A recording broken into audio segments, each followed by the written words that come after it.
Voice of God వర్తమానాలను ప్రతిరోజు ఆలకిస్తున్న మీ అందరికీ యేసుక్రీస్తు వారి దివ్యమైన నామం పేరిట శుభాలు వందనాలు తెలియజేస్తా ఉన్నాను.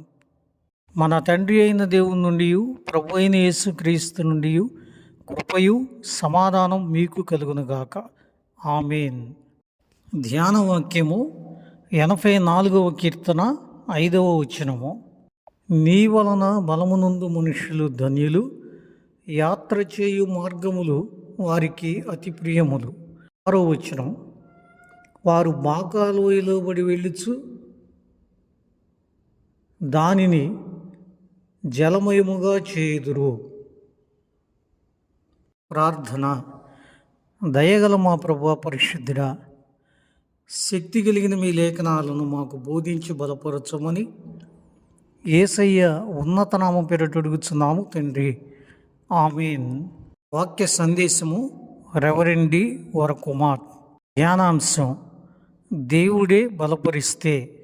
ప్రియమైన దేవుని బిడ్డలరా, దేవుడే బలపరిస్తే ఒక విశ్వాసి ఎలాంటి జీవితాన్ని జీవిస్తాడో దైవలేఖనాలు మన ముందుంచుతూ ఉన్నాయి.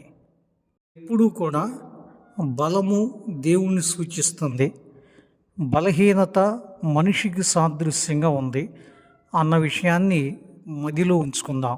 ఓకే, నేను బలవంతుణ్ణి అన్న పదం మనిషికి వర్తించదు అని గుర్తుపెట్టుకోవాలా.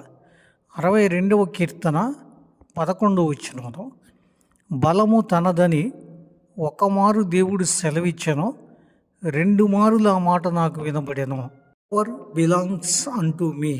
అవును దేవుని బిడ్డలారా, మానవాళిని బలపరచటం అనేటువంటిదే దేవుని పని.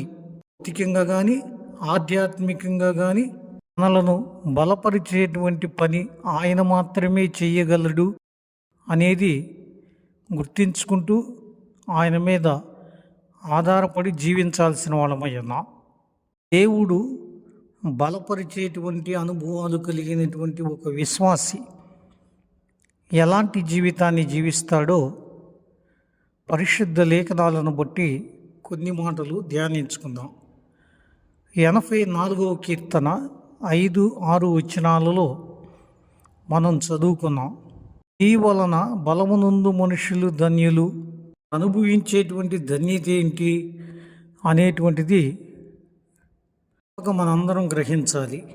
ధన్యత 6వ వచనం ప్రకారం, వారు బాకాలోయలో పడి వెళ్ళుచు దానిని జలమయముగా చేయుదురు అని వాక్యం చెప్తా ఉంది. బాకాలోయ అంటే ఏంటి? ఏడ్పు లేదా వేదనతో కూడినటువంటి స్థితికి నిదర్శనం. అలాగే కష్టాలకి, శ్రమలకు, నిరాశకు, దుఃఖానికి, నిస్పృహకు చిహ్నమైనటువంటి పదం బాకాలోయ.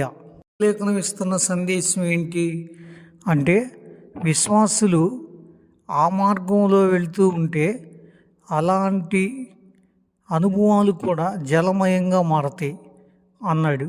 జలమయం అంటే ఏంటి? జలమయం అనే పదం ఆశీర్వాదానికి సంబంధించినటువంటి పదం. కష్టాలు, శ్రమలు, నిస్పృహలు ఆశీర్వాదాలుగా మారిపోతాయి. ఏ లోయ నిన్ను ఏమీ చేయలేదు. ఇది దేవుని దగ్గర బలము నుండుచు ఎదిగేటువంటి విశ్వాసి యొక్క గొప్ప అనుభవం అనే చెప్పాలి.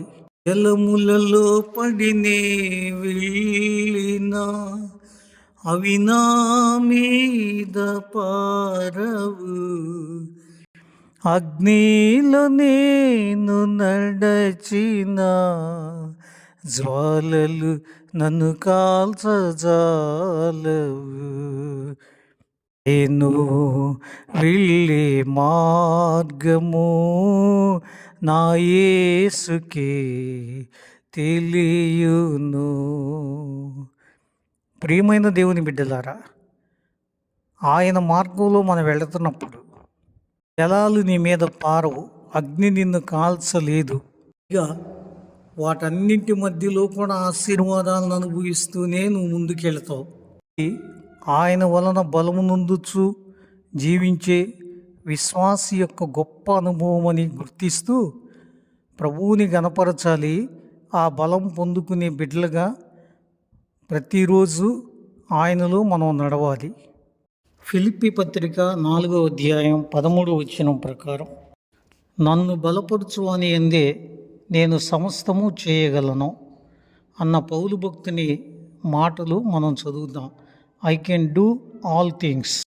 ప్రియమైన దేవుని బిడ్డలారా, దేవుని కొరకు మన బలంతో జీవించలేము అన్నది ఎంత వాస్తవమో, ఆయన బలపరిచినప్పుడు సమస్తము చేయగలము అన్నది అంతే వాస్తవమని లేఖనాల ద్వారా మనం గమనిస్తూ ఉన్నాం. నేను దేవుని కొరకు జీవించలేను, పరిచర్య చేయలేను, నా వలన ఏమీ కూడా సాధ్యపడదు, ఐ కెనాట్ డూ అనేటువంటి పదం నుంచి ఆయన వలన బలము నుండి విశ్వాసి ఐ కెన్ డూ, నేను చేయగలను, అది అన్నీ చేయగలను అనేటువంటి ఆత్మీయ స్థితికి రాగలుగుతాడన్నది వాక్యం చెప్తా ఉంది. దేవుని బలముతో ఒక్కొక్క మెట్టు ఎదుగుచు ముందుకు నడుద్దాం. వల్ల కాదు దేవుని కొరకు జీవించడం అన్న పదాన్ని తీసేసుకుందాం. ఆయన బలముతో ఆత్మీయ యాత్ర కొనసాగిద్దాం. ధన్యుల జాబితాలో నిలుద్దాం. పరిశుద్ధాత్మ దేవుడి లేఖనాలు మన కొరకు దీవించునుగాక. ఆమేన్. ప్రార్థన. దయగలిగిన మా ప్రభువా, ప్రేమించి ఇచ్చిన ఈ ధ్యాన సమయాన్ని బట్టి మీకే స్తుతులు. ఆలకించిన ఈ బిడ్డలను బట్టి స్తుతి మహిమలు చెల్లించుకుంటూ ఉన్నాం. బలము అన్న పదం నీకు చెందింది, బలహీనత అన్న పదం మాకు చెందింది మా ప్రభువా. నీ దగ్గరకు వచ్చి బలపడేటువంటి వ్యక్తి ధన్యుడవుతాడు. బాకా లోయల్లో కూడా ఆశీర్వాదాలను అనుభూతులుగా పొందుకుంటూ కొనసాగేటువంటి ఉంటారు. దయగల మా తండ్రి, ఏమీ చేయలేను అన్నటువంటి వ్యక్తి నీ కొరకు సమస్తం చేయగలను అనేటువంటి ఆత్మీయ శక్తితో ముందుకు నడిచే సమర్థుడవుతాడు. మా ప్రభువా, బలపరిస్తే ఒక విశ్వాసి జీవితం ఇలా ఉంటుంది. నీ వలన బలపడేటువంటి ఆసక్తి ఉన్న విశ్వాస జీవితం ఇలా ఉంటుంది. అలాగనే మేము ఉండగలిగే కృప ఇవ్వండి. దైవలేఖనాలు ఆలకించిన ప్రతి ఒక్కరిని దీవించమని అడుగుతున్నాం. ప్రతి ఒక్కరి అవసరాల విషయంలో కానీ, విన్నపాల విషయంలో కానీ మీ ఆశీస్సులు ఇవ్వండి. వారి కుటుంబాల్లో బిడ్డలకు దీవెనలు ఇవ్వండి. తిరిగి లేఖనాలు ధ్యానించుకునే వరకు మీ సన్నిధి తోడు ఇవ్వమని యేసయ్య దివ్యనామం పేరిట అడుగుచున్నాము తండ్రి. ఆమేన్. త్రియేక దేవుని దీవెన సదాకాలము మీ అందరికీ తోడే ఉండి నడిపించునుగాక. ఆమేన్. అందరికీ వందనాలండి. సెలవు.